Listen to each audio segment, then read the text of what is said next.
Welcome back. I'm Tanya from Tanya's Witchy Kitchen, and how are you doing today? So, you want to go back to talking hair? So I went back and I cut my hair a little shorter, okay? Not this short. And I decided that this time I was going to ask my youngest son to help me trim the back. And I told him, I said, okay, you know, it was wet and I combed it and I'm like, okay, can you see, you know, the uneven parts? And he's like, yeah. And I'm like, okay, you just need to cut it straight across or a little bit of a curve. I said, just, okay. And he's like, okay. And I'm like, okay, so where are you at? And he's like, got a spot in my back. And I'm thinking, well, that's really high. Okay. Maybe it's not as long as I think it is. And I'm like, okay, just cut straight across or kind of in a curve. So he's like, okay. And he cuts it off and I turn around and I've got 2 to 3 inches of hair on the floor. I'm like, what did you do? He goes, well, there were some funky layers in there, so I cut them off. I was like, those were supposed to be in there. You were supposed to even out the bottom layer. He tried. He did his best. I mean, what was I expecting, right? So I had to go back and fix, you know, those funky side areas, you know. So now my hair is super short.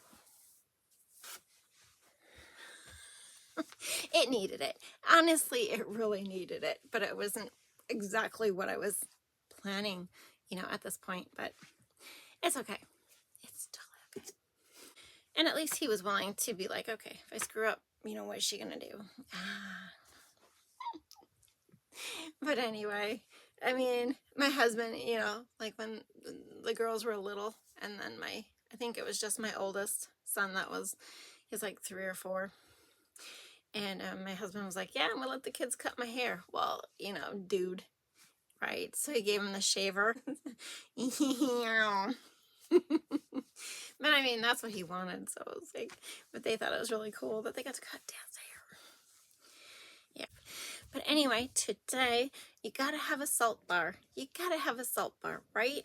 I love them. They're scrubby, they're bubbly, they're just, ooh, smooth, soothing.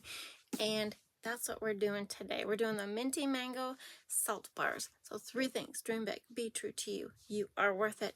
And let's go check out the Minty Mango salt bar. And to our soap. So I've done these. I did them in the Desert Ghost Flower fragrance oil. And that was so delightful. And Minty Mango is like one of my daughter's favorite scents. For soap, it's her favorite lip balm. It's, you know, all around favorite. And she is one who loves the salt bars. And I thought, I'm going to do them as Minty Mango salt bars.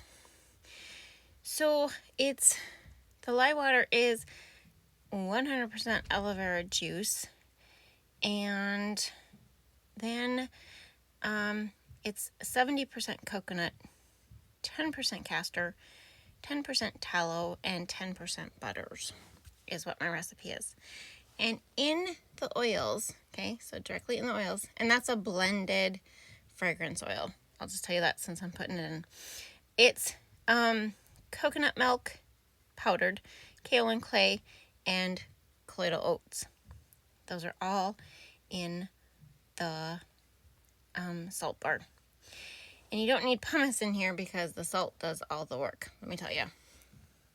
And another thing to remember with salt bars is you want the batter thick enough so that the salt hangs there. You know what I mean? It's it doesn't sink to the bottom, because if it's too heavy, it'll just sink to the bottom and you won't have any salt dispersed throughout the soap. So that's one thing to remember. But adding the salt, it will speed up boy, did my mind just blank. It'll speed up the trace, of the soap. It'll make it thicker faster. So my salt is not in there yet. I am just working on my colors right now, which are the colors of the shave bars that are Minty Mango, and that is Green, Vibrance, and Love of Sunshine. Yellow. Both of those are from Nurture Soap. Actually, did you know Nurture Soap changed their website? It's Nurture Homemade I think that's what it is. I just happened to know that because I was looking for a new tall skinny mold. There's a long story behind that, but and I happened to notice that their website was changed, and it was really weird that it switched over, but yeah, I noticed that they have a new website, new name, which is cool. I think they're a small company. I think they're supposed to be a small business, but I also believe that, the term small business has a big sliding scale, to what that really means. But all I am doing is like making sure that everything is mixed in and waiting for it to thicken up just a little bit before I add my salt. Like I said, you want the salt to be suspended in the batter. That's the word, suspended, and not sink, not be heavier than the batter and sink. So that's very important when you're making your salt bars. And if you do dump it in there early and it sinks to the bottom, just wait a few minutes and give it a mix again until you see that it is staying suspended in the soap. So let's talk salt. I am using pink Himalayan salt. My salt is, I thought I had the percentage written down, but I guess I don't. It is almost 4 ounces per each side. This makes about 25 ounces of batter. So there you go. Whatever that ratio is. Do you use ratios? As a kid, you go to math and they always tell you you're not going to use anything. You would not believe how many times I use ratios to cheat on figuring things out. Like, if I have a soap batch and I am changing the ratios, like just to figure out the fragrance oil all over again, I will use a ratio, and it's so simple to do. I'll show you that one day. Maybe this at the end of this video. I don't know. On a smaller video. One of my itty bitty baby ones. They're all itty bitty. They're all like 15 minutes. Sometimes they're 10, and it just amazes me that I said so much. And then sometimes I'm like, maybe I said so little. Maybe I should have said more. But yeah. So once it's suspended and staying suspended, that you can see the salt is staying on top of the soap batter, I am doing a simple bowl swirl with these two colors and going from there with it. I am actually putting this into a silicone mold because I am very forgetful, and salt bars, you need to, if you're going to cut them, you need to cut them early, like check them in like 3-4 hours, seriously. But I'm not that good, and I love my flour mold, and so that is what I put my salt bars in, is a silicone mold, so I don't have to worry about it or anything. I can just leave them in there for 1 day or 1 week or whatever. Whereas a salt bar, you need to cut. It's like a kitchen soap. You need to cut it super fast. You don't have a lot of messing around time, if that makes any sense to you. And of course, I always calculate a little bit off, but I'd rather be a little bit long than a little bit short. And they peel off so nicely because they are salt bars. They smell amazing. They are great in the shower for exfoliation. And the salt, there's so many benefits to the salt itself. And skin. You can read all about that on my website. But if you ever find that it's too harsh, just flip the bar over, because sometimes the salt gets a little sharp, if you want to say. It's really fine, but every once in a while, and then I just flip it over and then go from there. Okay, just a little math for you. I'm not sure if they're really called ratios. Okay, I can't remember what they're called. But basically, when I do a master batch, I have 60 ounces of oils, and then I have my total water content and my total lye content that I need to make the 60 ounces of oils. Now, when I just do the 20, like I'm pulling 20 ounces to make my regular size soap bars, 20 and 20, 20, it always works out the same. But sometimes when I am doing my when I add a column mold or whatever, it changes. So it's a ratio in a way. 20 ounces on top is the oils that I need for my batch. The 60 is the overall total.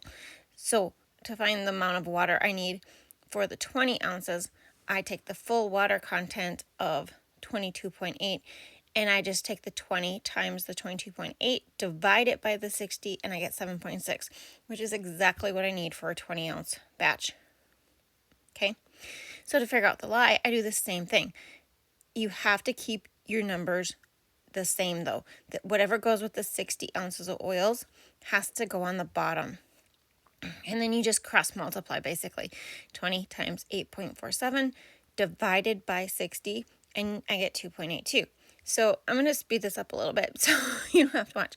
But if I was pulling 18 ounces from my master batch, then it's 18 times 22.8 divided by 60, okay? And it gives me the amount of water I need. And I do the same for the lye, keeping everything in line, okay? And that's what I get. And it's, I mean, because you can't always use percentages, you know? You need a lye calculator to figure out your water and lye on a 20 ounce batch or an 18 ounce batch. And instead of going back to the lye calculator when I've already got it all calculated, I just do this as a quick, I call it a ratio. I'm not even sure if it's a ratio. It's kind of, you know. So to do a quick check, if you want to, 7.6 plus 6.84 plus 8.36 will give me the 22.8. Okay. See, and I've changed my batches. I did an 18 ounce batch the second time because I needed something smaller, and I did 22 ounces of oils on my third batch because I need something bigger. And it just makes it so much simpler for me to do this way. And, you know, it's not bad to check your numbers. Okay. But that was 60 ounces of oils. And so, okay, 20, 18, 22, you know, it's 60.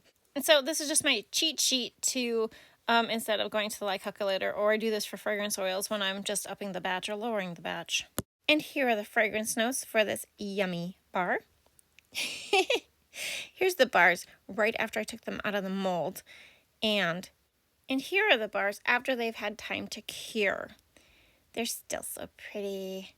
But anyway, I hope you had a good time. Thank you for dropping by, and I will see you next time. Bye-bye.